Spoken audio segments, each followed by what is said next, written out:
আল্লাহ নবী ডাক দেয়, গায়ে বল, দরবার দিব কিন্তু বল। আবু মাযুরা কয় আল্লাহু আকবার আল্লাহু আকবার, এটা কইছি না, আমি শুনি নাই, জোরে বল।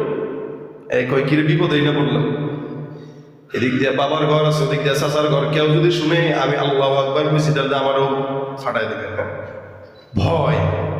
নবী করিম সাল্লাল্লাহু আলাইহি ওয়াসাল্লাম ডাক দিয়ে বলে, জোরে জোরে বলো, শুনি নাই। আবু মাযুর এবার জবান খুলে বলে আল্লাহু আকবার আল্লাহু আকবার। নবী ডাক দিয়ে বলেন, তারপরে কি? আবু মাযুর কয়, হুজুর মাফ করে দেন, আর জিন্দেগিতে ভেঙাবো না, ক্ষমা চাই। রাসূল কয়, না না ক্ষমা নাই, বল কি বলছিস, আমি শুনি নাই, শুনতে চাই। আবু মাযুর কয়, আশহাদু আল্লা ইলাহা ইল্লাল্লাহ। নবী করিম কয়, জোরে বল, কানে কম শুনি, জোরে বল। আবু মাযুর কয়, আশহাদু আল্লা ইলাহা ইল্লাল্লাহ। এবার রাসূল ডাক দেয়া কয়, তারপরে কি একটু বলো না? হুজুর মাফ করা যায় না, তারপরে কি আছে? আশহাদু আন্না মুহাম্মাদুর রাসূলুল্লাহ। আরে এটা বললো মানে তো মুমিন হয়ে গেল, বিপদের মধ্যে পড়ে গেছে। রাসূল কয়, বলো তারপরে কি? আবু মাযুর কয়, আশহাদু আন্না মুহাম্মাদুর রাসূলুল্লাহ। রাসূল ডাক দেয়া কয়, আরো জোরে বলো, আমি ঠিকমতো শুনতে পাই নাই। আমার পয়গম্বর এবার বারবার ডাক দেয়া কয়, আবু মাযুর কয় না। নবী করিম সাল্লাল্লাহু আলাইহি ওয়াসাল্লাম মাথার উপরে হাতটা দিয়ে কয়, বড় জোরে বল। আবু মাযুর কয়, আশহাদু আন্না মুহাম্মাদুর রাসূলুল্লাহ, হাইয়া আলাস সালাহ হাইয়া আলাল ফালাহ। আল্লাহ নবীর হাত কপালের মধ্যে লাগলো, আবু মাযুর অটো বলা শুরু করে দিল, जहां तक है रुबूबियत खुदा की वहां तक है नबूवत मुस्तफा की, जहां तक है रुबूबियत खुदा की वहां तक है नबूवत मुस्तफा की। सुबहानाल्लाह। আবু মাযুর রাদিয়াল্লাহু তাআলা আযানটা শেষ করে দিলেন। বলেন তো আবু মাযুরের মাথায় কার হাত রাখছে? কার হাত? নবীর হাত থেকে গেছে। আমার আল্লাহ ডাক দিয়ে বলে, জিবরাইল আমার পয়গম্বরের হাত যার কপালের মধ্যে চুলের মধ্যে লাগছে, ওই বান্দার ঈমানের ভিতরে, ওই বান্দার দিলের ভিতরে পয়গম্বরের মহব্বত ঢুকায়া দেয়। আমি আল্লাহর মহব্বত ঢুকায়া দেয়, ওই বান্দার দিলটা নরম করে দেয়। নবীর হাত থেকে গেছে, আর কোনো অপেক্ষা না। আবু মাযুর রাসূলকে ডাক দেয়, ইয়া রাসূলুল্লাহ, যখন আপনার হাতটা আমার জবানের মধ্যে আমার মাথার উপরে রাখছে, আল্লাহর কসম পয়গম্বর তখন থেকেই আমি আমার দিলের মধ্যে আপনার মহব্বত অনুভব করতেছি। আমার মহব্বত, আপনার মহব্বত কেমন যেন এখন মনে হইতেছে, আমার বাবা আমার পর, আমার দাদা আমার পর, আমার সব আমার পর। ইয়া রাসূলুল্লাহ, আল্লাহ পাক এই কথাগুলো নাজাতের উসিলা বানায়, বলেন আমিন। যা বলবো শুনবো, আমলের নিয়তে বলার এবং শোনার তৌফিক দান করে, বলেন আমিন। কষ্ট হবে না তো ইনশাআল্লাহ। আল্লাহ পাক আমাদেরকে সবচেয়ে বড় নিয়ামত দিয়েছেন। আমরা এখানে যারা বসছি আলহামদুলিল্লাহ আমরা সবাই মুসলমান, এটা আমাদের সবচেয়ে বড় পরিচয়। দেখেন, একটা মানুষ হিন্দু থেকে মুসলমান হওয়া এটা মারাত্মক কঠিন কাজ। খ্রিস্টান থেকে মুসলমান হওয়া অত সহজ না, অনেক কঠিন। এটা যদি কেউ হতে হয় তাহলে তার বাড়ি ঘর সবকিছু ছাড়তে হয়, মায়া ছাড়তে হয়, দুনিয়ার সমস্ত বিপদ তার সামনে উপস্থিত হয়। কিন্তু আল্লাহ পাকের কাছে আমরা কোনোদিন দরখাস্ত করিনি যে আল্লাহ আপনি আমাদেরকে মুসলমান বানান, কিন্তু আল্লাহ পাক আমাদেরকে মুসলমানের নিয়ামত দিয়েছেন। মুশকিল হইল, কোনো বাবা যদি তার সন্তানের জন্য অথই সম্পদ রেখে যায়, ওই সম্পদের গুরুত্ব সন্তান দেয় না, ফ্রি পায়। আল্লাহ পাক রব্বুল আলামিন আমাদেরকে বাপ দাদার ধর্ম থেকে ইসলাম দিয়েছেন। আমরা মুসলমান বাপ দাদার ধর্ম থেকে, আমাদের বাবা মুসলমান ছিল, দাদারা মুসলমান ছিল। আলহামদুলিল্লাহ, আল্লাহ পাক আমাদেরকে বংশীয় সূত্রে মুসলমান বানিয়েছেন। এই যে বংশীয় সূত্রে মুসলমান বানিয়েছেন, এই কারণে আমাদের কাছে ইসলামের গুরুত্ব কম। যদি সাহাবা আজমাইনদের মতো রক্ত দিয়ে, জীবন দিয়ে ইসলামকে এই পর্যন্ত আনা লাগতো, তাহলে একটা মানুষও ইসলাম ছাড়া জিন্দেগিতে অন্য কোনো কিছু ফিট করতে পারতো না। শুধুমাত্র ওই বংশীয় সূত্রে মুসলমান হওয়ার কারণে আমাদের কাছে ইসলামের গুরুত্ব নাই বললেই চলে, যার কারণে আমরা আমাদের প্রত্যেকটা জিন্দেগির ধাপে ধাপে ইসলামকে বাদ দিয়ে অন্য আদর্শকে ফলো করি। এত বড় নেয়ামত মুসলমান, তার উপরে আখিরি নবীর উম্মত মুহাম্মদুর রাসূলুল্লাহ, এই যে বললেন সাল্লাল্লাহু আলাইহি ওয়াসাল্লাম, এটা আপনার উপর আমার উপরে পড়া ওয়াজিব। যখন নবীর নাম শুনবো এটা ওয়াজিব। কত দামি নবী হলে আল্লাহ পাক রাসূলের নাম শোনার সাথে সাথে দুরূদ পড়াকে ওয়াজিব করে দেয়। সুবহানাল্লাহ। আস্তাগফিরুল্লাহ। আমরা আখিরি নবীর উম্মত, কত দাম আল্লাহ পাক আপনাকে আমাকে দিয়েছেন। নবী করিম সাল্লাল্লাহু আলাইহি ওয়াসাল্লাম বলেন, আমার উম্মতরা যারা, এরা কিয়ামতের ময়দানে সবার আগে আগে জান্নাতে যাবে। সিরিয়াল থাকবে, কোটি কোটি মানুষের সিরিয়াল। এই কোটি মানুষের ভিতরে আমরা যাব আগে, অন্য সব নবীর উম্মতরা যাবে পরে। কত দাম! অথচ গুনাহ, আকাম, অন্যায়, অবিচার, খুন, গুম আমরাই বেশি করছি। অন্য নবীর উম্মতরা এত করে নাই, সুযোগই দেয় নাই আল্লাহ। গুনাহ করেছে তো সাথে সাথে আযাব দিয়ে ধ্বংস করে দিচ্ছে। গুনাহ করেছে তো দরজায় লেখা হয়ে গেছে জানি, সারিক। চুরি করছে তো লেখা হয়ে গেছে। গুনাহ করছে তো জমিন উল্টায় দিছে। গুনাহ করছে তো বৃষ্টি দিয়ে, পাথর বৃষ্টি দিয়ে, আগুন দিয়ে ধ্বংস করে দিচ্ছে। কিন্তু আপনাকে আমাকে আল্লাহ পাক ধ্বংস না করে বরঞ্চ নিয়ামত এত বেশি দিয়েছেন যে সব নবীর উম্মতরা পিছে, তোমরা আগে ঢুকবা, তোমরা নিয়ামত নিবা, তোমরা বাকি যেটা থাকবে অন্য নবীর উম্মতরা। এত সম্মান শুধুমাত্র মুহাম্মদুর রাসূলুল্লাহ সাল্লাল্লাহু আলাইহি ওয়াসাল্লামের। রাসূল যখন দুনিয়াতে আসেন, আল্লাহ পাক নবুয়তি দান করেন। রাসূল সাল্লাল্লাহু আলাইহি ওয়াসাল্লাম একদিন সকালবেলা উঠলেন সাফা পাহাড়ে, উঠে হাত ইশারা করে বলতেছেন, আইয়ুহাস সাবাহ, এ মানুষেরা শোনো। কি? ইয়া আইয়ুহান নাস কুলু লা ইলাহা ইল্লাল্লাহ তুফলিহু। তোমরা লা ইলাহা ইল্লাল্লাহ পড়ো। আল্লাহ পাক আমাকে নবী বানিয়েছেন, আল্লাহ পাক আমাকে ঈমানের দাওয়াত দেওয়ার জন্য আদেশ করেছেন। এই কথা যে পড়বে সে কামিয়াব। রাসূল করিম সাল্লাল্লাহু আলাইহি ওয়াসাল্লাম আদেশ দিলেন। সাথে সাথে ওনার চাচা আবু লাহাব, সর্বপ্রথম বিরোধিতা যে করেছিল সে কে? আবু লাহাব, চাচা, ঘরের লোক। মানুষ দুনিয়াতে ভাই যতই বিপদে করুক, এই দূরের মানুষের চেয়ে কাছের মানুষগুলা বিপদে ফেলায় বেশি। শত্রুতা দূরের মানুষ করে না, ঘরের মানুষ করে। পাশে বসে বসে শত্রুতা করে, বুক মিলায় আর ওদিক দিয়ে পিঠে ছুড়ে দেয়। রাসূল সাল্লাল্লাহু আলাইহি ওয়াসাল্লাম দাওয়াত দিলেন, আর আল্লাহর নবীর চাচা সর্বপ্রথম বললেন, তাব্বান লাকা ইয়া মুহাম্মদ আলি হাদা জামাতানা। তোমার ধ্বংস হোক, এই সমস্ত বাজে কথা বলার জন্য আমাদেরকে রাখছো। কেউ কেউ বলতেছে পাগল। শব্দটা কি? পাগল। কাকে? নবীকে। যাকে না মানাই আল্লাহ পাক এত নিয়ামত আমাদেরকে দিতেন না, তাকে বলতেছেন পাগল। দেখেন, এতটুকুন একটা শব্দের জবাব দেওয়ার জন্য আল্লাহ পাক রব্বুল আলামিন বলতেছেন যে আমি কোরআনে একটা সূরা নাযিল করে দিলাম। সুবহানাল্লাহ। আল্লাহ পাক বলেন, নুন ওয়াল কলামি ওয়া মা ইয়াসতুরুন মা আনতা বিনি'মাতি রাব্বিকা বিমাজনুন। আসমান আর জমিনের কসম খেয়ে আল্লাহ পাক রব্বুল আলামিন বলে, নুন ওয়াল কলামি ওয়া মা ইয়াসতুরুন। কলমের কসম। কলমটা কি? আসমান জমিন সৃষ্টি হওয়ার আগে 50,000 বছর আগে পয়গম্বর বলেন, ইন্না আউওয়ালা মা খালাকাল্লাহুল কলম সুম্মা ক্বালা লাহু উকতুব ফাজারা ফি তিলকা সাআতি কাইনুন ইলা ইয়াউমিল কিয়ামা। আসমান আর জমিন যখন হয় নাই, 50,000 বছর আগে আল্লাহ পাক সর্বপ্রথম যেটা বানায় সেটার নাম কি? কলম। বলেন না? কলমকে ডাক দিয়া বলে, কলম আসমানের কথা লেখো, জমিনের কথা লেখো, পাহাড়ের কথা লেখো। আজকের মজমায় কারা কারা বসবে এটাও কলম লিখে দিল। আপনার কথাও লিখলো, আমার কথাও লিখলো, গোটা জমিনের কথা কলম লিখলো। আল্লাহ পাক বলেন, কলম লেখা হয়ে গেছে, এবার বন্ধ হয়ে যাও। আসমান কয়টা, জমিন কয়টা, সূর্য কতবার উঠবে, চন্দ্র কতবার ডুববে, সব কিছু কলমটা লিখে দেয়। আমার আল্লাহ কয়, ওয়াল কলামি ওয়া মা ইয়াসতুরুন। কলমের কসম, কলম যা যা লিখলো তার কসম, অর্থাৎ গোটা দুনিয়ার কসম। আল্লাহ পাক রব্বুল আলামিন খেয়ে বলে, মা আনতা বিনি'মাতি রাব্বিকা বিমাজনুন।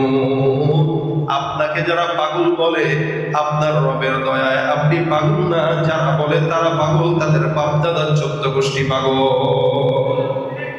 নবীকে যারা পাগল বলে তারা কি বলেন না, তারা কি? আল্লাহ পাক কসম খেয়ে বলেন, গোটা দুনিয়ার কসম, সারা দুনিয়ার ভিতরে কসম খেয়ে আমি আল্লাহ একটা কথা স্বীকার করলাম, আমি নিজে সাক্ষী দিলাম আপনি আপনার রবের দয়ায় পাগল না। যদি পাগল হতেন কোটি কোটি নিয়ামত আপনাকে আমি আল্লাহ পাক রব্বুল আলামিন দিতাম না। আল্লাহ পাক রব্বুল আলামিন বলেন, ওয়া ইন্না লাকা লাআজরান গায়রা মামনুন, জমিনের মধ্যে যত নিয়ামত আছে সমস্ত নিয়ামত আমি আপনাকে দান করলাম। নিয়ামত দান করতে যায় কোরআনের ফাতিহা থেকে নিয়ে নাস পর্যন্ত একটা জায়গাতেও আল্লাহ পাক আমার পয়গম্বরকে নাম ধরে ডাকেন নাই। সুবহানাল্লাহ। মনে করেন এলাকার খতিব সাহেব বা মুতামিম সাহেব, আদব কি? আদব হইল ইমাম সাহেবরে ইমাম সাহেব বলা, খতিব সাহেবরে খতিব সাহেব বলা। কোন একটা সম্মানিত মানুষকে তার লকব দিয়ে ডাকা, নাম ধরে ডাকা অসম্মান। লকবটা আর পরিচয়টা বড় পরিচয়। আমার আল্লাহ পাক কোরআনের ভিতরে খুব বুঝবেন, কোরআনে দাউদকেও ডাকলেন, আদমকেও ডাকলেন, ঈসাকেও ডাকলেন, মূসাকেও ডাকলেন, জাকারিয়াকে ডাকলেন, ইয়াহইয়াকে ডাকলেন, ইউনুসকে ডাকলেন, ইউসুফকে ডাকলেন। সমস্ত নবী রাসূলদেরকে নাম ধরে ধরে ডাকে। আদমকে বলেন, ইয়া আদম উসকুন আনতা ওয়া যাওজুকাল জান্নাহ। জাকারিয়াকে বলেন, ইয়া জাকারিয়া ইন্না নুবাশশিরুকা বিগুলাম। ইয়াহইয়া নবীকে ডাক দেয়া বলেন, ইয়া ইয়াহইয়া খুযুল কিতাবা বিকুওয়া। মূসাকে বলেন, ইয়া মূসা লা তাখাফ। ইয়াকুবকে বলেন, ও ইয়াকুব। ইউসুফকে ইউসুফ বলে নাম ধরে ডাক দেয়। জাকারিয়াকেও জাকারিয়া নাম ধরে ডাক দেয়, ইব্রাহিমকেও নাম ধরে ডাকে, ইসমাইলকেও নাম ধরে ডাকে। সমস্ত পয়গম্বরকে নাম ধরে ডাকলেও আপনার আমার পয়গম্বরের নাম যখন আল্লাহ পাক রব্বুল আলামিন নেয়, কোরআনের ফাতিহা থেকে নিয়ে নাস পর্যন্ত একটা জায়গাতেও শুধুমাত্র মুহাম্মদ বলে আল্লাহ ডাকেন নাই। জোরে বলেন সুবহানাল্লাহ। একটা জায়গাতেও নাম ধরে ডাকেন নাই। কতটা সম্মান, কতটা মর্যাদা। ইয়া ইয়াহইয়া খুযুল কিতাবা বিকুওয়া, ইয়া নূহ হুবিতু বিসালামিন মিন্না ওয়া বারাকাতুন আলাইক। সব নবীদেরকে নাম ধরে ধরে ডাকে। মুহাম্মদকে যখন ডাক দেয় কখনো বলেন না ইয়া মুহাম্মদ, বরং আল্লাহ পাক ডাক দেয়। যত জায়গায় আল্লাহ পাক ডাক দিয়েছেন আমার আল্লাহ পাক আমার পয়গম্বরকে বলেন, ইয়া আইয়ুহান নবী। সুবহানাল্লাহ। কি বলে ডাকছে? হে নবী, হে নবী। আরেক জায়গায় বলেন, ইয়া আইয়ুহার রাসূল। কখনো নবী, কখনো রাসূল। তার মানে একটা জায়গাতেও শুধু ইয়া মুহাম্মদ বলে ডাকেন নাই, যত জায়গায় ডাকছেন ইয়া মুহাম্মদ, ইয়া রাসূল, ইয়া মুহাম্মদ নয়, ইয়া আইয়ুহান নবী, ইয়া আইয়ুহার রাসূল। তার মানে সম্মান অন্য নবীদের চেয়ে বেশি না কম? ভাইরা আমার দেখেন, কখনো কখনো আল্লাহ পাক অন্য লকব দিয়ে ডাক দেয়। আমার পয়গম্বর ঘরের ভিতরে চাদর মুড়ি দিয়ে ঘুমায়, আল্লাহ ডাক দিয়ে বলেন, ইয়া আইয়ুহাল মুযাম্মিল, চাদরওয়ালা। কখনো বলেন ইয়া আইয়ুহাল মুদ্দাসসির, কখনো বলেন তাহা মা আনজালনা আলাইকাল কুরআনা লিতাশকা। এক এক জায়গাতে এক একটা লকব দিয়ে দিয়ে ডাকে। কখনো আল্লাহ পাক ডাক দিয়ে বলেন, লাকাদ কানা লাকুম ফি রাসূলিল্লাহি উসওয়াতুন হাসানাহ, এখানেও রাসূল লাগায়। কখনো বলেন, ওমা আরসালনাকা ইল্লা রাহমাতাল লিল আলামিন, এখানে রাহমাতুল লিল আলামিন বলে সম্বোধন করলেন। যদিও কোন জায়গায় আল্লাহ পাক মুহাম্মদ উল্লেখ করেছেন, মুহাম্মদের পাশে আমার পয়গম্বরের লকবটা রাসূল শব্দটাও যুক্ত করে রেখেছে। যেমন নাকি আমরা মন্ত্রী সাহেবকে বলি মন্ত্রী মহোদয়, এমপি মহোদয়, চেয়ারম্যান মহোদয়। তবে চেয়ারম্যানের নাম যদি থাকে বাবু, বাবু চেয়ারম্যান হইতে পারেন, এরকম নাম ধরে রাখতে হয়। মানে এটা হলো একটা লকবের সাথে বান্দার সম্পর্ক, সম্মান বজায় থাকে। আমার আল্লাহ যদিও কোন জায়গায় নামটা উল্লেখ করেছেন, শুধু নাম উল্লেখ করেন নাই। আল্লাহ ডাক দিয়া বলেন, ওমা মুহাম্মাদুন ইল্লা রাসূল। মুহাম্মদ তো তিনি নয়, তিনি হলেন আল্লাহর রাসূল। কদ খালাত মিন ক্বাবলিহির রাসূল। আরেক জায়গায় বলেন মুহাম্মাদুর রাসূলুল্লাহ। মুহাম্মদ কার রাসূল? কথা বলে না, মুহাম্মদ আল্লাহর রাসূল। আরেক জায়গায় ডাক দিয়া বলেন, মা কানা মুহাম্মাদুন আবা আহাদিন মির রিজালিকুম, মা কানা মুহাম্মাদুন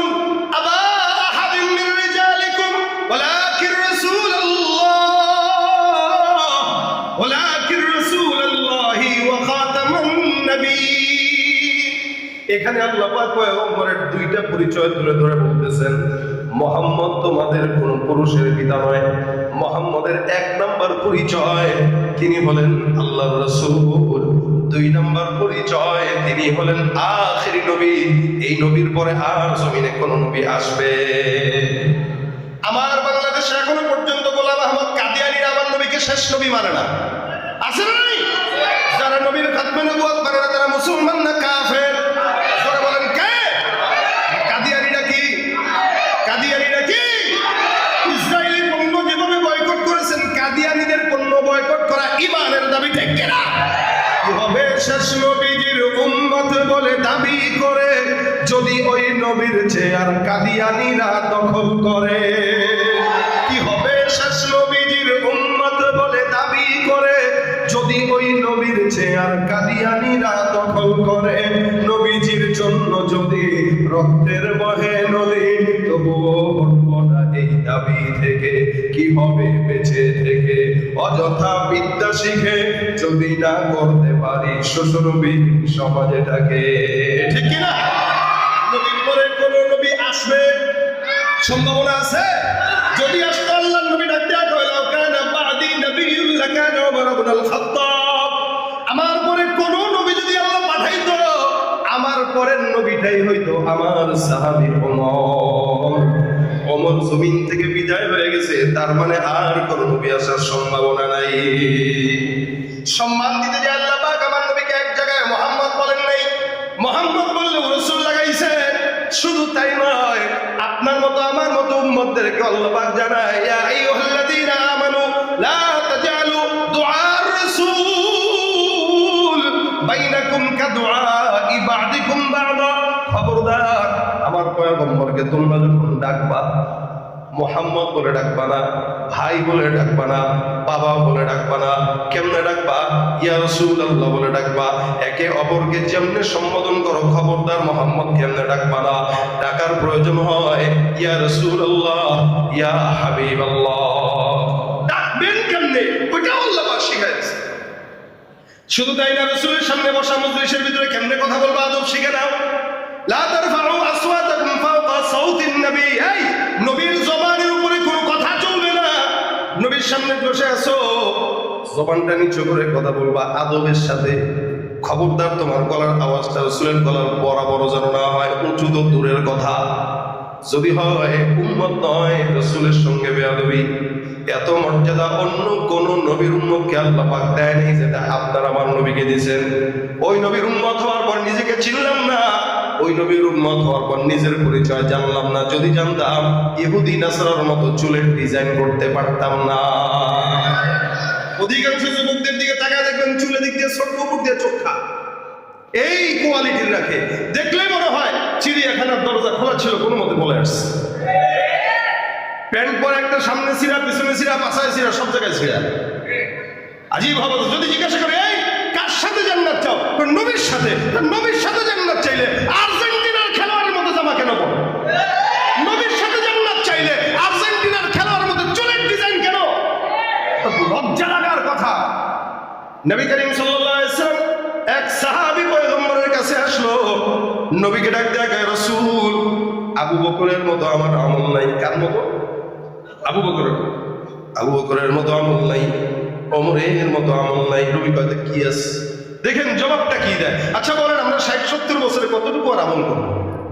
কতটুকু আর আমল করবো? আমল দিয়া কোন বেটা জান্নাত পাবে? একটাও পাবে না। যত বড় পীর হোক, বুজুর্গ হোক, আমল দিয়া জান্নাত পাওয়ার কোনো সুযোগ নেই, কোনো সুযোগ নেই। সাহাবী এসে কয়, ইয়া রাসূলুল্লাহ, আবু বকরের মতো আমল নাই, ওমরের মতো আমল নাই, কিন্তু পয়গম্বর আপনার মহব্বত এই দিলের ভিতরে আছে। রাসূল ডাক দেয়া কয়, ইন্নাকা মা'a মান আহবাবতা। মহব্বত যদি আমারটাই দিলের মধ্যে থাকে, জান্নাতে আমার সাথেই থাকবা।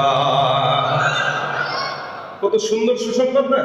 আচ্ছা বলেন তো, মহব্বত করেন কিনা? রাসূলকে করেন? মহব্বত করেন কি? নিজের পীরের চেয়ে বেশি তো কথা কয় না? একটু সন্দেহ হইতেছে মনে হয়। নিজের নেতার চেয়ে বেশি তো। এখন তো আমরা দল করি, নেতার চাইতে বেশি নবীর মহব্বত করি না, নেতার বেশি মহব্বত করি। নেতার যেমনি কয় এমনি চলি, কিন্তু রাসূল যেমনি বলে এমনি চলতে মন চায় না। নবী বলেন, যতক্ষণ পীর, দল, নেতা, বাবা, মা, দাদা, সবার চাইতে আমাকে যতক্ষণ মহব্বত করবা না, উম্মতের কাতারে তোমার নাম থাকবে না। তার মানে দলের চেয়ে নবীর মহব্বত বেশি করা লাগবে না কম? বাবার চাইতে বেশি না কম? সারা দুনিয়ার চাইতে রাসূলের প্রতি মহব্বত বেশি থাকবে, তাহলে উম্মত হওয়া যাবে, ঠিক না? মহব্বত কতটুকু দেখেন, আমাদের যুবকদের চুল রাখতে গেলে আর রাখতে পারে না, কারণ না এটা রাখবো না, বড় হইলে একটু 50 বছর হোক তখন রাসূলের মতো সুন্নতি চুল রাখবো। এই বয়সটা তো একটু রং ঢং করার বয়স, সেই কারণে রং ঢং করি। আচ্ছা, হায়াতের তো কখন শেষ হবে এটা কেউ জানেন না, জানেননি আপনারা? কেউ জানেন না। যেহেতু হায়াতের শেষ কখন হবে আমরা কেউ জানি না, এখন থেকেই রাসূলের সূরতটা নিয়ে যেন থাকতে পারি। ভাই, অন্তত সূরতের কারণেও আল্লাহ পাক অনেক বান্দাকে মাফ করে দিবে। সূরতটা বুঝছেন তো? পোশাক। পোশাক। এই মসজিদে একটা চোর ঢুকলো, মনে করেন পাগড়ি পরা, এখন এই চোরের মানুষে ধরলেও মার দিবে একটু কম। কেন? এটা পাগড়ি পরে চুরি করলো, কিভাবে এটা কেমনে মারে? মারলেও আগে পাগড়ি খোল, জামা খোলে পরে পিঠা। কি বলে, ঠিক না? কেন? কি সম্মানটা কেন? শুধুমাত্র রাসূলের সুন্নত লেবাস নিয়ে আসে চুরি করার কারণে মানুষ তারা পিটাইলেও একটু অন্যটার চেয়ে কম পিটাইছে। ঠিক তেমনই ভাবে কিয়ামতের ময়দানে যখন দেখবে যে আমার রাসূলের সুন্নত আমার কাছে আছে, আল্লাহ বলবে এই কার মতো লাগে রে? রাসূলের মতো লাগতেছে। আল্লাহ বলবে যেহেতু রাসূলের সূরতটা নিয়ে আসছে, এই উসিলা তারা মাফ করে দেবে। সূরত তো নিয়ে আসছে, দেখতে তো নবীর মতো। একজন সাহাবীর নাম ছিল আবু মাহজুরা। আবু মাহজুর রাদিয়াল্লাহু তাআলা আনহু রাসূল করিম সাল্লাল্লাহু আলাইহি ওয়াসাল্লাম হুদায়বিয়ার সন্ধির সময় মক্কায় যাচ্ছে, প্রতিমধ্যে এক জায়গায় বসলো। বসার পর বেলাল ডাক দেয়া কয়, বেলাল আজান দিয়া দাও, নামাজের সময় হয়ে আসছে। বেলাল রাদিয়াল্লাহু তাআলা আনহু দূর থেকে আজান দেয়। আবু মাহজুরা তখন ছোট মানুষ। বেলাল যখন আজান দিয়া বলে আল্লাহু আকবার, আল্লাহু আকবার, আবু মাহজুরার সঙ্গে আর 2-4 জন কাফের ছিল। আবু মাহজুরা তখন কাফের, মুসলমানের ঘরে সন্তান নয়। দূর থেকে আজানের শব্দটাকে ব্যঙ্গ করে, বুঝছেন? বেলাল কয় আল্লাহু আকবার, আবু মাহজুরা দূর থেকে কয় আল্লাহু আকবার, ভেঙ্গায়। কাফের তো। আবার কয় আশহাদু আল্লা ইলাহা ইল্লাল্লাহ, আবু মাহজুরাও ভেঙ্গায় ডাক দেয়া কয়, ব্যঙ্গাত্ম সুরে বলে। আবার বেলাল বলে আশহাদু আন্না মুহাম্মাদার রাসূলুল্লাহ, আবু মাহজুরাও দূর থেকে ভেঙ্গায় শব্দরে বিকৃত করে বলে খেপাইছে।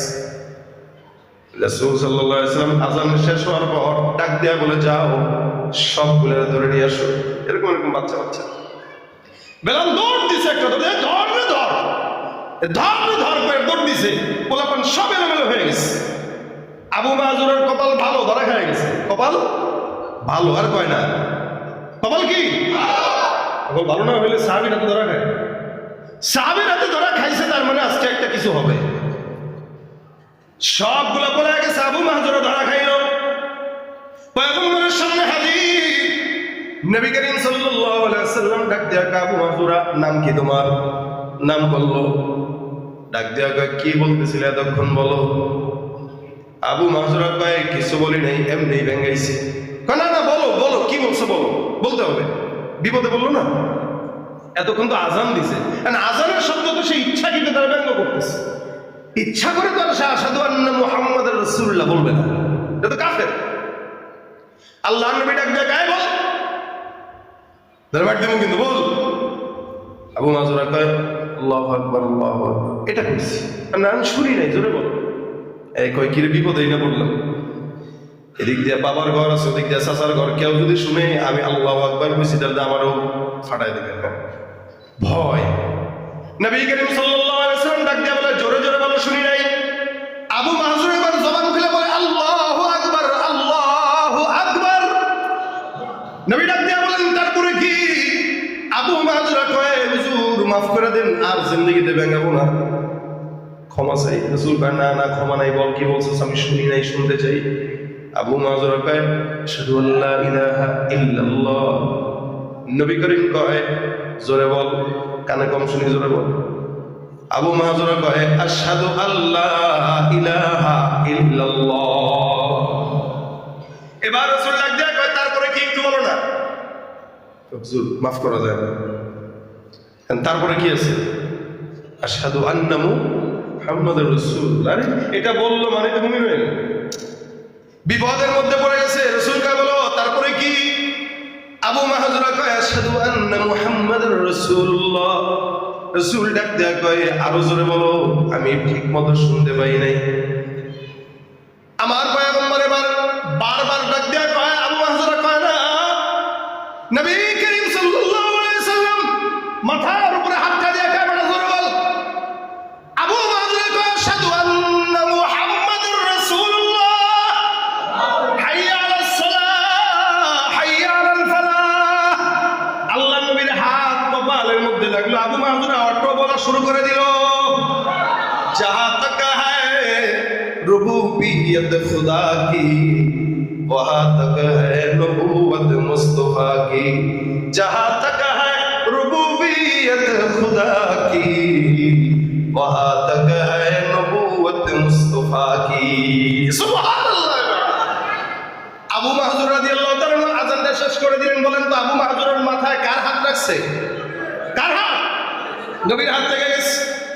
আমার আল্লাহ ডাক দিয়ে বলে, জিবরাইল, আমার পয়গম্বরের হাত যার কপালের মধ্যে চুলের মধ্যে লাগছে, ওই বান্দার ঈমানের ভিতরে, ওই বান্দার দিলের ভিতরে পয়গম্বরের মহব্বত ঢুকায় দে।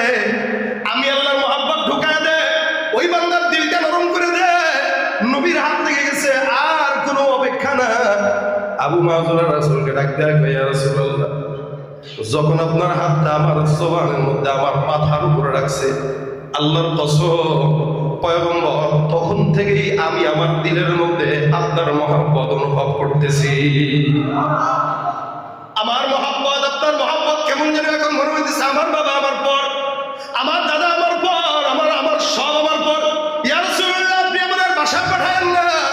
নবী করে পাগলায় কয় কি, রাসূল আপনার হাতটা দিন, আপনার হাতে আমার হাত দিয়ে একটু পরায় দেন, লা ইলাহা ইল্লাল্লাহ মুহাম্মাদুর রাসূলুল্লাহ, মুহাম্মদ হামিদ হামদে খুদা বাস, খুদা মদহে আফরি মুস্তফা বাস, মুহাম্মদ আজ তুমি খাম খুদা রা, খুদায়া আজ তু হুব্বে মুস্তফা রা।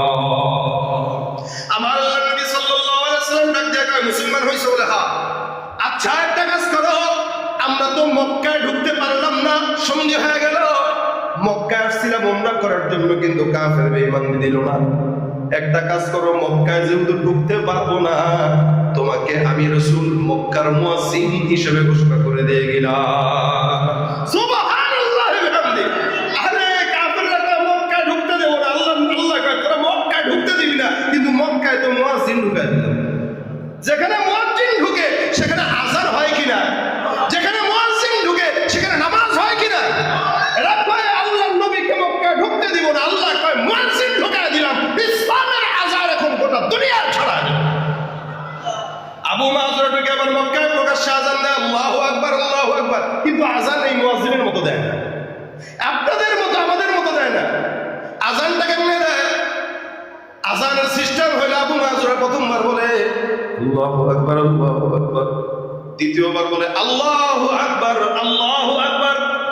প্রথমে বলে আশহাদু আল্লা ইলাহা ইল্লাল্লাহ, দ্বিতীয়বার আরো উঁচু স্কেলে বলে আশহাদু আল্লা ইলাহা ইল্লাল্লাহ। তার মানে একবার আস্তে আরেকবার জোরে। কেন? ওই যে নবীর সামনে দিছিল না, প্রথমে ভয় পাইছে, তারপরে আওয়াজ পাইছে, প্রথমে ভয় পাইছে, তারপরে আওয়াজ পাইছে। অর্থাৎ রাসূলের সামনে যেভাবে আযানটা দিয়েছিল ঠিক সেভাবেই সে আযান দেওয়া শুরু করলো। আযানে কোনো পাল্টায় না,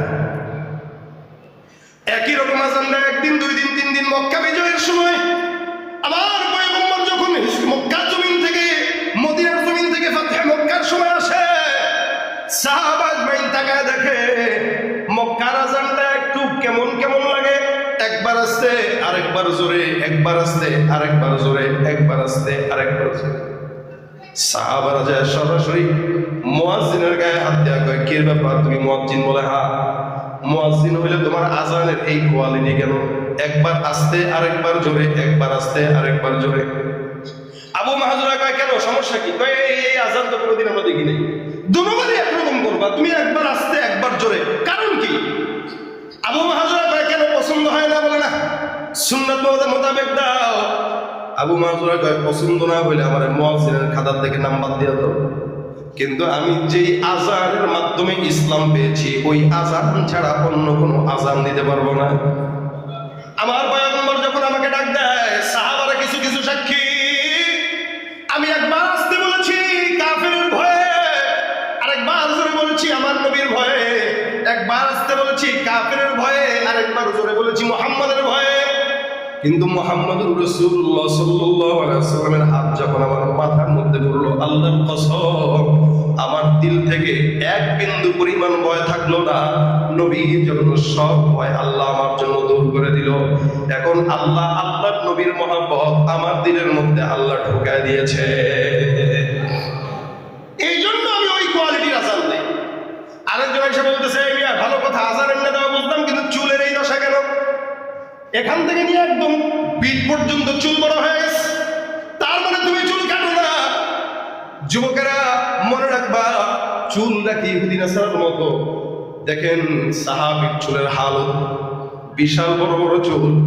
সাহাবীরা ডাক দেয়া কয় কেন তোমার চুলের এই দশা?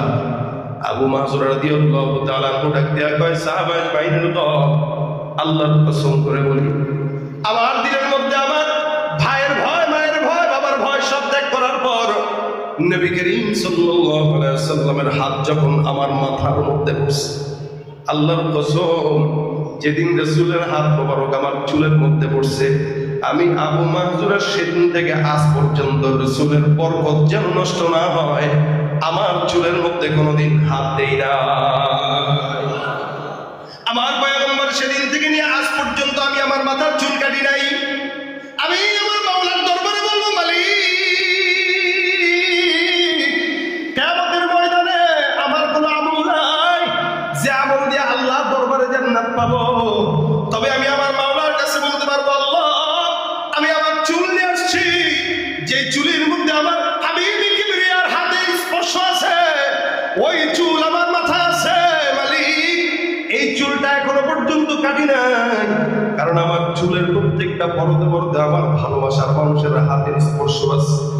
আয় আল্লাহ, এই চুলটাকে উসিলা করে, চুলটার উসিলা করে পয়গম্বরের হাতের বরকত করে আমাকে তুমি আল্লাহর নবীর মহব্বতের কারণে কোনোদিন জাহান্নামের আগুনে দিও না।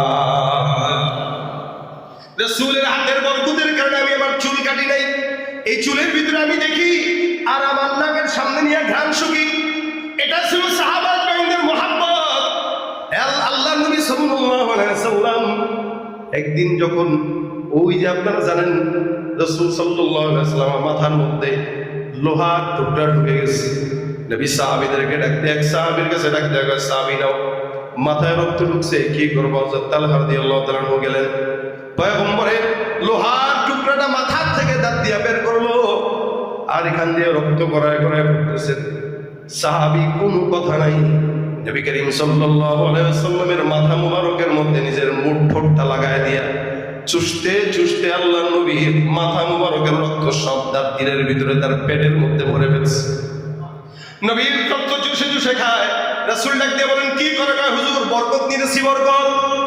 আল্লাহর নবী ডাক দিয়ে দেখো, যে সাহাবীর পেটের ভিতরে আমি পয়গম্বরের রক্ত, আমার আল্লাহ ওই সাহাবীর জন্য জাহান্নামের আগুন হারাম করে দিয়েছে।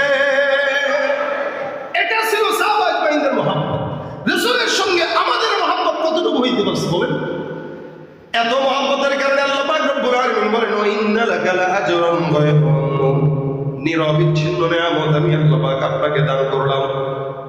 এই মুসলমান, গোটা জমিনের মধ্যে যে সমস্ত কাফের বেঈমানরা পয়গম্বরকে আঘাত দিয়েছেন, নাম মিটাই দিতে চাইছে, আজকে একটারও নাম দুনিয়াতে টিকে নাই। আমার মুহাম্মদের নাম গোটা আনাচে কানাচে ছড়ায় গেছে, ঠিক কিনা? আচ্ছা বলুন তো, আবু জাহেল নামে এখানে কেউ আছে? এর বাপদাদা আছে? একটা মানুষ খুঁজে পাবেন না আবু জাহেল নামে, কিন্তু মুহাম্মদের নাম প্রত্যেকটা মুসলমানের শুনতে আছে না নাই? কিয়ামত পর্যন্ত নবী বলেন যাদের ঘরে একজন, দুইজন, তিনজন মুহাম্মদ নামে কেউ থাকবে, ওই ঘরে ভরপুর বরকত দান করবেন নামের কারণে। আমি আমার এক বাচ্চার নাম আছে মুহাম্মদ, আরেকটার নাম আছে আহমদ, দুইটাই রাসূলের নাম। যদি রাসূল সাল্লাল্লাহু আলাইহি ওয়াসাল্লামের নামটাও বরকত। আর আবু জাহেল ঘোষণা করছিল রাসূলকে পাগল বইলা। আবু জাহেলের বাসাটা এখন মক্কার সমস্ত মানুষ আর মুসলমানদের হাজী সাহেবদের টয়লেটে রূপান্তরিত হয়ে গেছে। হাজী সাহেবরা যায় আগে তালাশ করে আবু জাহেলের বাসা কোনটা আগে ছেড়ে। আমি গত 2-3 বছর আগে একবার তাওয়াফ করে মাতাফ থেকে বেরোচ্ছি, একটা মুরব্বী মানুষ এরকম করে হেঁটে হেঁটে যাচ্ছে। আমার কয়, বাবা আবু জাহেলের বাসা কোনটা? আমি কাকা আবু জাহেলের তো বাসা নেই। কোনটা কোনটা? আমি তো ওদিকে, আপনার কি চাপ দিছে নাকি? এবার হাসি দিয়া কয়, আর কয়েন না, বুকক্ষণ ধরে এটা ছাপায় রাখছি ওর বাসায় পায়খানা করার জন্য। হাজী সাহেবরা অপেক্ষায় থাকে, ওখানে গেলে ওর বাসায় ছাড়বে। আল্লাহ কয় যে আমার নবীকে পাগল বলছে, গোটা দুনিয়ার উম্মত তার বাসায় বাথরুম করবে, আর আমার নবীর নাম শোনার সাথে সাথে দিলের ভিতরে শান্তি আসবে ইনশাআল্লাহ। এটা নবীর মহব্বত। সেই রাসূল সাল্লাল্লাহু আলাইহি ওয়াসাল্লাম আপনাকে আমাকে শুধুমাত্র মুহাম্মদের মহব্বতের কারণে জান্নাতের ঘোষণা দিয়েছেন। রাসূল বলেন, মহব্বত করবা আলমারহু মা মান আহাব্বা, যে যাকে মহব্বত করে সে তার সঙ্গে জান্নাত পায়। আলহামদুলিল্লাহ আমরা সবাই মহব্বত করি ইনশাআল্লাহ, না? জান্নাতে যেতে চাই তো ইনশাআল্লাহ। আল্লাহ আমাদের সকলকে রাসূলের সাথে জান্নাত দান করুন, আমিন। জোরে বলেন আমিন। পাশের ঘরে যাওয়ার রাখার তৌফিক দান করুন। অবশ্যই রাখবে ইনশাআল্লাহ, অবশ্যই রাখবে। রাখবে না মানে শেষ জামানার ফিতনার জামানায় এসে আমরা এখনো পর্যন্ত কোরআনের কিছু মজমায়ে কোরআন শোনার জন্য বসি, তাহলে 4000 বছর পরে ফিতনার ভিতরে যেহেতু রাসূলের দ্বীনের মহব্বতে আমরা বসি, ইনশাআল্লাহ রাসূলের সাথে জান্নাত মিলবে ইনশাআল্লাহ। আরে এমনিও মিলবে কেন? নবী আপনার আমার সমস্ত কার্যক্রম পথের রাস্তা খোলা রেখেই গেছেন, এর আগে যান নাই। ইন্তেকালের আগ মুহূর্তে আল্লাহ পাক ডাক দেয়া করেন, রাসূল আপনার কোনো চাওয়া আসেনি? নবী ডাক দেয়া, আল্লাহ চাওয়া তো আছে, আমি তো আপনাকে নিয়ে যেতে চাই। আপনি কি বলেন বুঝেন? আল্লাহ আজরাইলকে পাঠাইছে, বলো রাসূলের কাছে অনুমতি নাও, রাসূল কি যেতে চায় কিনা? নবী বলেন, যাব তো অবশ্যই, তবে আল্লাহর কাছে আমার কিছু লেনদেন আছে। কি লেনদেন? আমি যাদেরকে রেখে যাব তাদের হালত কি হবে? আচ্ছা কাদেরকে রেখে যাবে? আমাদেরকে না? দেখেন নবী করিম সাল্লাল্লাহু আলাইহি ওয়াসাল্লাম আমাদেরকে রেখে যাবেন, আল্লাহর কাছ থেকে ওয়াদা নিতেছেন 1000 বছর আগে যে উম্মতের কি হবে। আল্লাহ কয়, কি দরকার আপনার? আপনি আমাদেরকে একটা সন্তুষ্টমূলক শব্দ বলে দিলেই তো হয়। মনে করেন আমি এক জায়গায় যে দেশের বাইরে যাব, আমার ভাইকে বললাম, ভাই আমি যেহেতু দেশের বাইরে যাব, আমার ছেলেটারে আপনার কাছে দিয়ে গেলাম। ভাই কি বললো? কোনো টেনশন নাই, তুই ঘুরে আস, আমার কাছে আসে ঠিক মতো থাকবে, টেনশন নাই। তার মানে আমি আসা পর্যন্ত আমার থেকে যে বুঝে নিছে আবার আমাকেই বুঝায় দিবে। কি বলেন? এটাই তো নাকি? নাকি সে আমার ছেলের মাইরাটের একদম শেষ করবে? না, বরং সে আরো বেশি আদর করবে, যে রে বাপটায় নাই, পোলাটারে কেমনে মারে, ও ধমকের জায়গায় আরো আদর করবে। এটাই তো আমরা করি, যে বাবা নাই, এই বাচ্চারা আদর করা লাগবে। আল্লাহ পাক বলেন, লা আতরুকু উম্মাতাকা ফারদা, ইয়া রাসূলুল্লাহ টেনশন নিয়েন না, আপনি তো চলে যাবেন, আপনার উম্মতকে আপনি পর্যন্ত পৌঁছানোর দায়িত্ব আমি আল্লাহ আমার কুদরতের হাতে নিয়ে নিলাম। আপনাকে জান্নাতে যে এদের সবাইকে আপনার সামনে পৌঁছায় দেবে। সুবহানাল্লাহ। তার মানে আল্লাহ কি আমাদেরকে জাহান্নামে দিবে? রাসূলের সাথে কথা হয়েছে যে কোথায় দিবে? জান্নাতে আপনাকে বোঝায়। আচ্ছা বলেন, আমাদেরকে আল্লাহ পাক আনছেন কোন জায়গা থেকে? জান্নাত থেকে আনছেন না? তা জান্নাতের মাল জান্নাতে বোঝায় দিবে। সুবহানাল্লাহ। রাসূল বলেন, আল্লাহ আপনি যদি এই কথাটা আমাকে বলেই থাকেন, আপনি তো আমার ওয়াদা দিবেন, আল্লাহর ওয়াদা তো মিথ্যা না।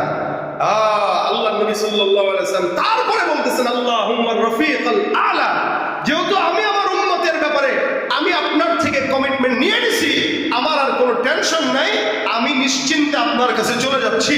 জান্নাতে যেয়ে কিন্তু সব উম্মতকে আমি আমার পাশে চাই। আল্লাহ কয়, টেনশন করেন না, সবগুলোর সময় মতো পেয়ে যাবে। তার মানে নিবে কি নিবে না? নিবে কি নিবে না?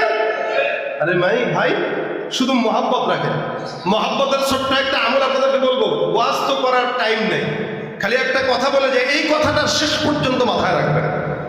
আল্লাহ নবী সাল্লাল্লাহু আলাইহি ওয়াসাল্লাম বলেন, ইন্না আওলান নাসি বিয়াউমিল কিয়ামাতি আকসারুহুম আলাইয়া সালাহ। দুনিয়ার জমিনে কেউ যদি রাসূলের সঙ্গে মহব্বত রাখতে চায়, সবচেয়ে বড় আমল আল্লাহুম্মা সাল্লি আলা মুহাম্মদ, আল্লাহুম্মা সাল্লি আলা মুহাম্মদ। নবী বলেন, মান সাল্লা আলাইয়া সালাতান ওয়াহিদাতান সাল্লাল্লাহু আলাইহি আশরা। একবার কেউ যদি আমার পয়গম্বরের উপর দরুদের আমল করে, আমার আল্লাহ বান্দার উপরে 10 বার রহমত নাযিল করবে। সুবহানাল্লাহ। বলেন সাল্লাল্লাহু আলাইহি ওয়াসাল্লাম। এটা ছোট্ট দুরূদ, এটা ছোট্ট সাল্লাল্লাহু আলাইহি ওয়াসাল্লাম, ছোট্ট। রাসূল বলেন, আচ্ছা মনে করেন মগবাজার একটা ভালো কোনো একজন বড় আল্লাহওয়ালা বুজুর্গ আছে, আপনারা কেউ কোনো জায়গায় গেলেন, একজনের সাথে দেখা হলো, ভাই আপনার বাসা কোথায়? আমার বাসা তো মগবাজার অমুক হুজুরের এলাকায়। আচ্ছা বুঝলাম। আরেকজন এসে বলবে আপনার বাসা কোথায়? আমার বাসা তো ওই হুজুরের 2 বিল্ডিং পরে। আচ্ছা, যে বললো এলাকায় আর যে বললো 2 বিল্ডিং পরে, কাছে কে? যে 2 বিল্ডিং পরে সে। আরেকজন এসে আরে মিয়া হুজুরের পাশের বাড়ি নেই তো আমার। আরেকজনকে দুধ মিয়া আমি তো হুজুরের পাশে, হুজুরের বিল্ডিংই। আরেকজন এসে আরে আমি হুজুরের পাশের ঘরে থাকি। সবচেয়ে আপনকে যে পাশের ঘরে থাকে, আল্লাহ নবী বলেন জান্নাতে আমার পাশের ঘরে থাকবে ওই ব্যক্তি যে আমার উপরে যত বেশি দুরূদ পড়বে। সুবহানাল্লাহ, আরো জোরে। আমার পাশের ঘরে, আরে পাশের ঘরে মানে বুঝেন নবীর সাথে, তার মানে জান্নাতুল ফিরদাউস। তার মানে কি? রাসূল বলেন জান্নাতুল ফিরদাউস এত দামি জান্নাত, ওই জান্নাতুল ফিরদাউসে যারা যাবে তারা জান্নাতে বসে আল্লাহর আরশ দেখবে, আল্লাহর আরশ দেখবে। সুবহানাল্লাহ, বসে বসে দেখবে আল্লাহর আরশ দেখবে। শুধু তাই না, জান্নাতুল ফিরদাউসে যখন যাবেন তাকায় দেখবেন ওই যে বাবা আদমরে দেখা যায়। সুবহানাল্লাহ। নবীরা কোথায় থাকবে? জান্নাতুল ফিরদাউসে। আপনি বেরোইবেন রাস্তায়, জান্নাতের বাজারে যে আল্লাহ আমাদের সবাইকে একসাথে জান্নাত দিও। জোরে কয় না রে আমি। জান্নাত থেকে বেরোবেন বাজারে যাওয়ার জন্য, দেখবেন আদম বাবাকে দেখা যায়, বাবার লগে গল্প করবেন, আব্বা গো ওই যে কেমনে জান্নাত থেকে বেরোয়েছেন একটু গল্পটা শুনেন না। সুবহানাল্লাহ। আবার তাকায় দেখবেন ইব্রাহিম নবীরে দেখা যায়, ও বাবা জাতির পিতা নাকি, কথা কয় না। 15-16 বছর জাতির পিতা ডাকতে ডাকতে মুখে ফেনা তুলে ফেলছে, এখন ভুলে যান জাতির পিতা কয়জন। জোর করে এতদিন এই বান্দাদেরকে জাতির পিতা আরেকজনে ডাকছে, যার বাপ 2টা, হের জন্ম ঠিক নাই। কথা আর বেশি বললাম, যার বাপ 2টা তার কি নাই, জন্ম ঠিক নাই। আমাদের বাপে একটাই।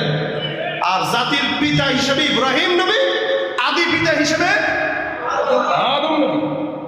তো দেখবেন জাতির পিতা দাঁড়ায় আছে, আপনি যাই করবেন, বাবা গো আপনারা তো জাতির পিতা ডাকতে পারি নাই, আমাদের সরকার বাধ্য করছিল আরেকজনে ডাকতে নাকি। আরেকজনে দেখবেন মুসা পয়গম্বর ডাক দেখবেন, হুজুর একটু আল্লাহর নবী কেমনে কথা কইছেন একটু কর না।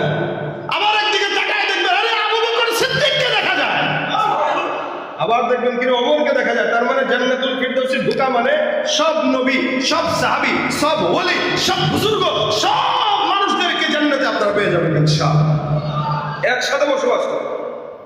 এইজন্য আল্লাহর কাছে চাইলে কি চাওয়া? জান্নাতুল আল্লাহুম্মা ইন্নী আসআলুকা জান্নাতুল ফিরদাউস। আল্লাহ তুমি আমাদেরকে জান্নাতুল ফিরদাউস দান করো। রাসূল বলেন আমার পাশে জান্নাতে ওই লোক থাকবে যে লোক আমার উপরে যত বেশি দুরূদের আমল করবে। সুবহানাল্লাহ। দুরূদ একবার পড়বেন 10টা গুনাহ মাফ, 10টা রহমত নাজিল। সুবহানাল্লাহ। বলেন সাল্লাল্লাহু আলাইহি ওয়াসাল্লাম। এটার জন্য দাঁড়ানোও লাগে না, বসাও লাগে না, শোয়াও লাগে না, আয়োজনও করা লাগে না, যখন মন চায় যেমনি মন চায় এমনি পড়তে পারবেন। আল্লাহর নবী বলেন প্রত্যেক সপ্তাহে আমার কাছে বান্দার আমলনামা কেমনে যায় জানেন? আব্দুল খালেকের ছেলে সাইদ আহমদ, তার বাড়ি মাগুরা, বাসা সাইনবোর্ড, এই জায়গা থেকে সে আমার কাছে সপ্তাহে 100 বার পাঠাইছে, আমি রসুল দেখলাম। আচ্ছা বলেন, কেউ যদি আমার সাথে প্রত্যেকদিন যোগাযোগ করে, চিনবো কি চিনবো না? তাই নবীর সাথে যদি আপনি প্রত্যেকদিন 100 বার করে দুরূদ পড়েন, আপনার রসুলের কাছে আপনার নাম 700 বার হয়ে যাবে সপ্তাহে। তা সপ্তাহে যদি 700 বার যায়, নবী কি চিনবেন আপনাকে? কিয়ামতের ময়দানে কঠিন মানুষের ভিড়ে আপনি দূরে দাঁড়ায় থাকবেন, আল্লাহ নবীকে ভাই এই দেখা যাইতেছে পাগলা বাজারের আবুল বাসার সামনে, অথবা ওই বাবুরে, অথবা ওই লতিফ রে, অথবা ওই সোহাগ রে, অথবা ওই সোহেল রে, এই দূরে কেন তোরা বেটা, আমার জান্নাতে আমার পাশের ঘরে থাকবে, তোরা তো দুরূদ পড়লি। ডাক দিয়া দিয়া পাশের ঘরে বসে। শুধু তাই না, দুরূদ শরীফের আমল এমন ফজিলতপূর্ণ আমল, যত বড় বিপদ হোক, মুসিবত হোক, সব মুসিবত দূর করার জন্য দুরূদের আমলটাই যথেষ্ট। শুধু তাই না, রাসূল সাল্লাল্লাহু আলাইহি ওয়াসাল্লাম বলেন, রাসূল বলেন দুরূদ শরীফ ছাড়া আল্লাহ পাক বান্দার কোনো দোয়া কবুল করেন না। জমিন থেকে আসমানের মাঝ বরাবর ওই দোয়াটা থেমে থাকে, যখন বান্দা দুরূদ পড়ে তো আল্লাহ পাক বান্দার দোয়াকে কবুল করে নেয়। আমি শুধু তাই না, দুরূদ যে বেশি যত পড়বে রাসূলকে সে স্বপ্নে দেখবে। দুরূদের আমল করবেন, বারবার নবী রওজা আপনাকে ডেকে নিয়ে যাবে। এজন্য ভাই যা করেন না করেন, অনেক সময় দেখবেন বাপদেরকে মহব্বত করলে বাপ খুশি হয় না, বাচ্চারা করবেন খুশি হয়ে যায়। বাচ্চার গালে একটা চুমা দিবেন, 5টা টাকা দিবেন, মাথায় হাত বোলায় দিবেন, প্রশংসা করবেন, বাবা খুশি। আল্লাহ কয় আমারে এত ডাকবি কি ডাকবি তোর হিসাব, কিন্তু তুই আমার নবীরে ডাকিস, নবীরে ডাকবি তো আমি তোরে ডাকবো, নবীরে ডাকবি তো আমি তোরে ক্ষমা করে দেবো। সুবহান। এই জন্য আল্লাহ রাসূলের মহব্বতে প্রত্যেক দিন কমাস কম 100 বার করে দুরূদ পড়বেন। 5 ওয়াক্ত নামাজের পরে 20 বার করে পড়লেই প্রত্যেক দিন 100 বার করা হয়ে যায়। ইনশাআল্লাহ আপনার জিন্দগির যত বিপদ, যত মুসিবত, যত ঝামেলা সবকিছু আসানের রাস্তা। আল্লাহুম্মা সাল্লি আলা মুহাম্মদ, আল্লাহুম্মা সাল্লি আলা মুহাম্মদ। বসে রইছেন, দুরূদ পড়বেন। ঠিক না বাবু? হ্যাঁ, পারবেন তো ইনশাআল্লাহ? পারবেন তো ইনশাআল্লাহ? প্রত্যেকে পারবেন তো ইনশাআল্লাহ? ভাই এখানে আমার একটা ধান্দা আছে। আমি অসংখ্য মাহফিলে যে যদি নবীর বয়ান করি তাহলে আমি এই আমলটা সবাই দেই। কেন জানেন? আমি এই কারণে দেই যে আল্লাহর নবী আমাদের হয়তো কিয়ামতের দিন বলতে পারে, একটা উসিলা হইতে পারে, এই সাইদ তুই তো সারা বাংলাদেশে ওয়াজ করে আমার দুরূদের বরকত মানুষের কাছে শুনাইতি, তোরে আমি না নিয়ে কেমনে যাই। আর আপনারা যখন করবেন আমি কোন ভাই আপনাদেরকে আমি রাসূলের দুরূদের জবানে উঠাই দিয়েছিলাম, আপনারা জান্নাতে যাইতেছেন, আমি এনে করে রয়েছি, আমারও একটু নিয়ে যান, কি হবে না ইনশাআল্লাহ? নবীর দুরূদের বরকত অনেক ফজিলতপূর্ণ। দোকানে বসে রয়েছেন, সাল্লাল্লাহু আলাইহি ওয়াসাল্লাম, দোকানে বরকত হবে। ব্যবসায় বসে রয়েছেন, পড়বেন। হুন্ডা চালাইতেছেন, পড়বেন। গাড়ি চালাইতেছেন, পড়বেন। মাদ্রাসার অফিস রুমে বসে আছেন, পড়বেন। ছাত্ররা পর্যন্ত পড়বে। যে বেশি দুরূদ পড়বে আল্লাহ পাক তার জেহেনটা তো খুলে দিবেন। একা পড়বেন না, বিবিদেরকে নিয়ে পড়বেন। বিবির সঙ্গে মুহাসাবা করবেন আমলি, এই বিবি তুমি 100 বার করবে, আমি 100 বার করবো। বাচ্চাকে সন্তানকে দুধ পান করাবে তো মহিলা দুরূদ শরীফ পড়ে পড়ে বাচ্চাকে দুধ পান করাবে, ওই বাচ্চা রাসূলের আশিক হবে। আমাদের ঘরের বিবিরা তো ফেসবুক চালায়, ইউটিউব চালায়, বাচ্চারা দুধ খাওয়ায়। সে একদিকে বাচ্চা, একদিকে ফিরার একদিকে। এজন্য এই বিবিরে ধরে একটা মেসওয়াক দিয়ে বাড়ি দিয়ে বলবেন, বেয়াদব তুমি রাসূলের দুরূদ পড়ে বাচ্চাকে দুধ পান করাও, যাতে তোমার মতো খন্নাস না হয়, যাতে বাচ্চাটা অন্তত ভালো হয়। এটা বিবির সঙ্গে মুহাসাবা করবে প্রত্যেক দিন, নিজেও পড়বেন, বিবিকেও পড়াবেন ইনশাআল্লাহ। আল্লাহ আমাদের জবানে রাসূলের দুরূদ উঠায় দেন, বলেন আমিন। নবীর শানে সকলে মিলে যদি আমরা দুরূদের আমলটা করতে পারি, মহব্বত এত ঢুকাবে যে আমার সামনে কেউ রাসূলকে ছোট চোখে দেখবে, যে জিহ্বা দিয়ে গালি দিবে, জিহ্বা আমরা ইনশাআল্লাহ রাখবো না। আমার তো দিল বলে, এখানে স্কুলে পড়েন, কলেজে পড়েন, রাজনীতি করেন, যে যাই করেন, আপনার সামনে কেউ রাসূলকে গালি দিবে, আপনি বসে থাকবেন? বসে থাকবেন? বাংলাদেশের স্বাধীনতার জন্য যদি 1000 2000 মরায়, আমার তো দিন বলে নবীর জন্য, ইসলামের জন্য 1 কোটি মানুষ ইন্তেকাল করতে রাজি হয়ে যাবে। বিশ্ব নবীর অপমানে যদি